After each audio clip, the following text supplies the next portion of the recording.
सनातन धर्म यह शब्द आपने अनेकों बार श्रवण किया होगा और हो सकता है कि आपने मुखर होकर बड़े उत्साह से बोला भी हो, जयकारे भी लगाए हों। लेकिन क्या आप समझते हैं कि सनातन शब्द का अर्थ क्या है? हम इसकी परिभाषा अक्सर यह कहकर देते हैं कि जो पुरातन है, सनातन है, बस सनातन हो गया। पुराना है यह तो सत्य है, लेकिन इसके साथ यह भी एक विकृत भाव आ जाएगा कि जो पुराना है अर्थात कभी नया रहा होगा, और जो कभी नया था अर्थात वह कभी बना होगा, उसकी शुरुआत हुई होगी और एक समय आने पर वह पुराना समाप्त भी हो जाएगा। तो क्या सनातन धर्म वह भी समाप्त हो जाएगा अगर हम कहें कि जो पुरातन है वह सनातन है? सज्जनों, सनातन का अर्थ पुराना नहीं है। गीता में दूसरे अध्याय के 24वें मंत्र में बड़ा स्पष्ट इसका उत्तर दिया गया है।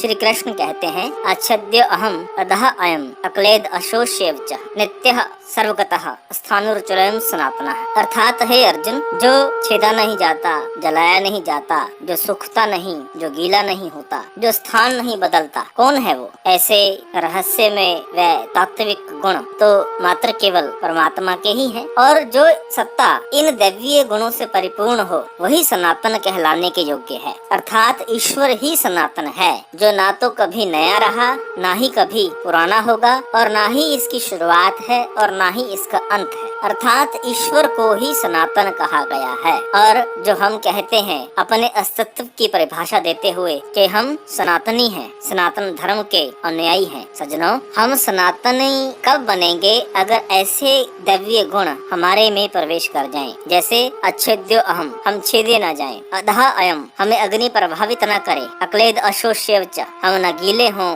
न हम सूखें, स्थाणुर्चलयम्, हम स्थान न बदलें, सदा स्थिर रहें। तो क्या यह गुण हमारे में है? हम सूखते भी हैं, गीले भी होते हैं, हमें अग्नि भी प्रभावित करती है, हमें शस्त्र काटता भी। अर्थात हम सनातनी अभी नहीं हैं, तो फिर हम सनातनी कैसे बने? कबीर जी एक जगह अपने भाव उद्घाटित करते हैं, अब मन उलट सनातन हुआ तब जानिया जब जीवित मुआ। अर्थात ध्यान की उच्चतम अवस्था जिसमें हम ईश्वर से एकाकार हो जाते हैं, उसी में विलय होकर उसी का रूप हो जाते हैं, उस अवस्था को सनातन कहा गया है। और यह अवस्था कब आती है? जब हमारी दिव्य दृष्टि खुलती है, कोई संत महापुरुष हमारे दिव्य नेत्र खोलकर बाहर भटक रहे हमारे चंचल मन को हमारे घट में भीतर प्रवेश करवाते हैं और हमारी स्थित प्रज्ञा की अवस्था को हम महसूस करते हैं। उस अवस्था को कहा गया है कि आप अब सनातन हो चुके हो। अब मन उलट सनातन हुआ, मन भीतर की तरफ उलट गया, हम ईश्वर से मिल गए, उसमें एकाकार हो गए। इस अवस्था को सनातन कहा गया है। इसलिए सज्जनों, केवल बोलने से नहीं,